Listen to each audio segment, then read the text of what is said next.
you let in who you want to let in and what they want to do. We're not making any calls on that. And I specifically, we got my pastor said, can you come outside and pray and ask that we just go in here peacefully and that we, leave blowhorns, we leave, noisemakers, boom boxes outside and come inside of the church peacefully and assemble to have the conversation.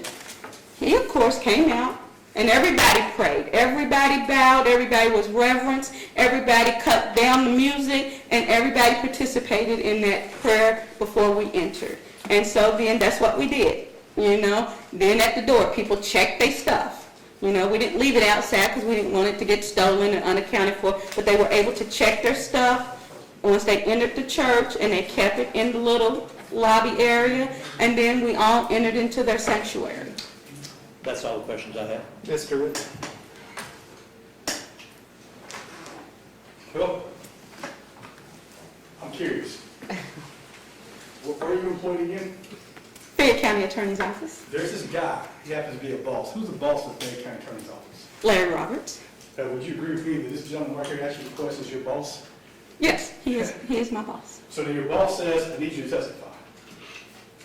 Right? Yes, No, my boss subpoenaed me to testify. He didn't say, I want you to testify voluntarily. I actually got a subpoena like most witnesses, I assume, that testify. Yeah, so then you're here to say you had a John Roe event, right? I helped produce a John Roe event for a community conversation. And I think the way you're testifying, though, is like every member in the John Roe was happy about this event. Is that true? No, honestly, I don't know how everybody felt about the event. Some members didn't show up. Some members did not show up. Some members did not participate. Some members was at the church. Some members marched. Nobody forced to do anything within it. The only force is if you suggest it, you do it. So that's how it kind of came about. I suggested it, so I was the one to kind of. Would you agree that I'm also a member of that group? Pardon me? I used to be a member of that group as well. Would you agree with that? I wouldn't know if you used to be, but if you may have rescinded your membership, I don't know that. But you were a member or you are a member. I don't know if you are no longer a member or not. All right, so let's talk about this event. You said you were a lawyer, correct? I am. And you work for the county attorney. That's correct. And being a lawyer working for the county attorney, you have to agree you know a little bit about the law. I would say I know a lot about the law. You have to agree with me that as a county attorney working in the office, you also work with police officers. Yes, county attorney's office does work with police officers. But you said something that struck a nerve to me. It kind of like stood out. Okay. Did you say that y'all didn't get a permit to walk up and down the streets? No, and we understood that we did not have a permit, and that our event that we initiated was so quickly organized, because it came about as a church event. I just threw John Roe under the bus, to come with me as I moved this forward based on a request from my church for the youth of my church and the community, to have some lessons of fear. As a county attorney, working for Mr. Roberts, wanted to engage in a community event, and maybe not protest, but assemble a march, you didn't get a permit. I did not get a permit to walk on the sidewalks, and that's why we initially decided we were walking on the sidewalk, because you don't have to have a permit to walk on the sidewalk. But y'all didn't stay on the sidewalk, did you? No. So you're in the street. Well, some were not. Were the police with you? Chief Weathers did march with us. Well, where was he standing, in the street or the sidewalk? I don't recall. So you're telling me the Lexington police chief participated in a march without a permit? The march did not have a formal permit, and he did agree to walk along with Sheriff Witt, along with other attorneys, and we initially agreed that we were doing it on the sidewalk because we knew we did not have a permit, and that was not our intent to block traffic or disrupt the flow of traffic. Is that a beautiful way of saying yes?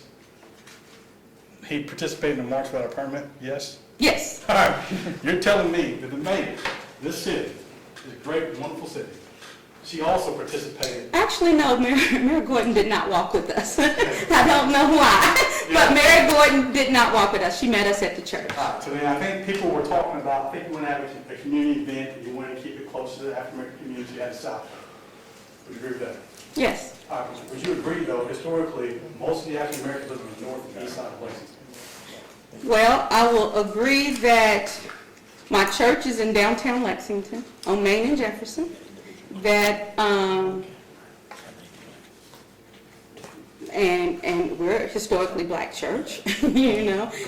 There's black churches that's out at Bracktown, that's on Tate's Creek. There's black churches that's out Town. You know, there's black churches that's out in Jimtown. There's Cadentown. I mean, we're all over, but I mean, no offense to you, you said Bracktown, that's off of Leestown Road, that's more of the northwest side, correct? yeah, well, yeah. Bracktown is there off of Leestown Road.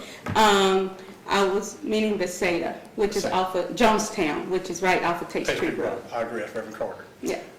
So then a couple of people were like, this is selling out as y'all are walking towards Southland. They were saying stuff like, this is what selling out looks like. Okay. Then Yes. they will also engage in chants with you all. Yes. And the way I think you summed that up, which is pretty beautifully, you said that was just free speech. That's what I called it. And then you got to the church. Yes. And then people were outside, some younger people, they were playing music, right? Yes. Outside of a church. Yes. Some people don't know the customs of church and the appropriate things to do at church. I think you indicated that the reverend came outside and y'all started to pray. Yes.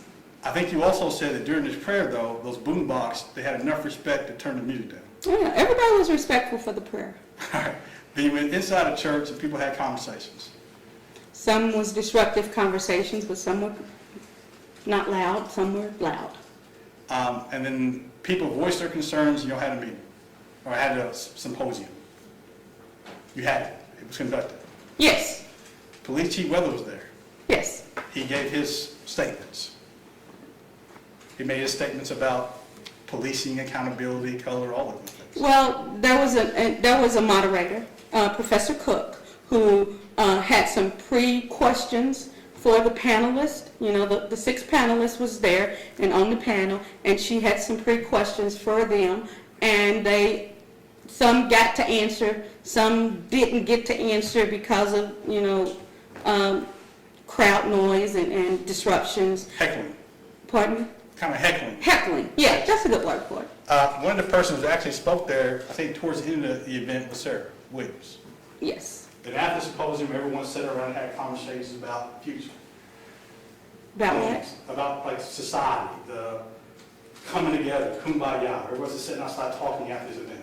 After it was over? Yes. Yeah, I had actually ordered lunches for my panelists, and so some of my panelists left early, so I think I had 2 or 3 extra lunches left over, and so I actually offered them to her. I said, hey, I've got extra lunches, you know, I know you all are probably still on the street tonight, we're done, my event's over, feel free to have these lunches, and she took them and said thank you.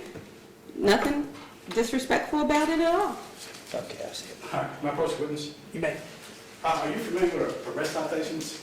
I am. I haven't done them or seen them in a long, long time because I do family court. I do dependency, neglect, and abuse, and my juveniles don't get these like this. Well, you do a great job. I'm just asking you to review it. That's not a report you wrote. Would you agree after reviewing that Southland Christian Church or any incident of Southland Christian Church is not in that arrest citation?